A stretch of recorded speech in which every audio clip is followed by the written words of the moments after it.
Chapter 1. Judith Sheffield felt the familiar tightening in her stomach as the final bell rang. All that was left of her day was the walk to the parking lot, accompanied, as always, by the prayer that today the tires on her car would still be inflated and none of its windows would be smashed.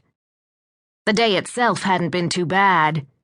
Both her classes had gone well, which, she ruefully reminded herself, meant only that the disruptions had been minor. At least today no fights had broken out in the classroom.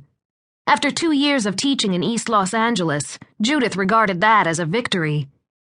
But still, teaching during the summer session had been a mistake. She should have taken the summer off to relax, to rejuvenate herself and prepare for the far worse chaos of the regular school year. But she'd let herself be tempted by the extra pay and conned herself into believing that the summer students would be more motivated than the regular term crowd. The truth, which she knew perfectly well, was that the summer session students were there because they thought summer school would be a snap.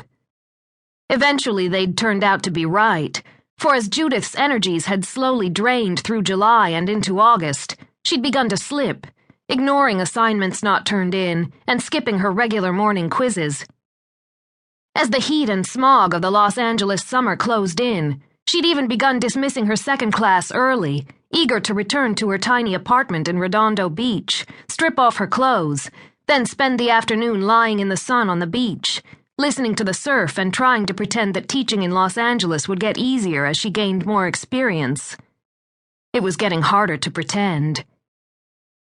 The bell rang, and the kids poured out of the classroom into the halls like an overflowing toilet. Judith chided herself for the cruelty of the simile, then decided she didn't care. She tried to be a good teacher, tried to take an interest in the students, but if they didn't care, why should she? And what, really, could she do about it? She could try harder. And she would. For the next 6 weeks, she would relax, and by mid-September she would be ready, searching for new ways to capture the kids' interest, combing through the school's budget for the money she would need for new books. Perhaps this fall she would even organize a painting party to make her classroom a little less drab.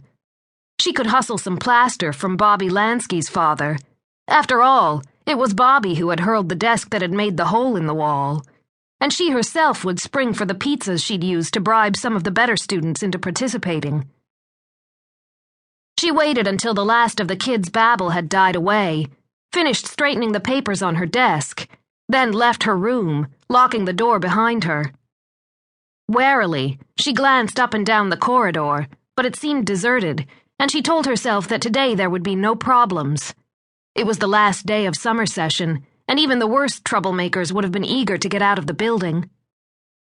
But as she moved toward the back staircase, she thought she heard a faint shuffling sound. She froze, listening. A snicker, echoing maliciously, drifted through the hall. She turned and started toward the main staircase at the other end of the hall. Her step quickened, and she instinctively clutched her heavy leather bag tighter, one hand gripping its shoulder strap while the other hovered protectively over the purse's flap. A low whistle sounded behind her, and she steeled herself against the urge to break into a run. Another whistle, slow and seductive, echoed in the hallway, and Judith felt her face turning scarlet. She should be used to the wolf whistles by now. She heard them every day. Most of the time, she simply ignored them. But today, in the deserted third-floor corridor, the sound held an ominous note. She hesitated at the top of the stairs, refusing to glance behind her, peering down the stairwell itself. Empty. She started down, moving quickly, one hand on the banister.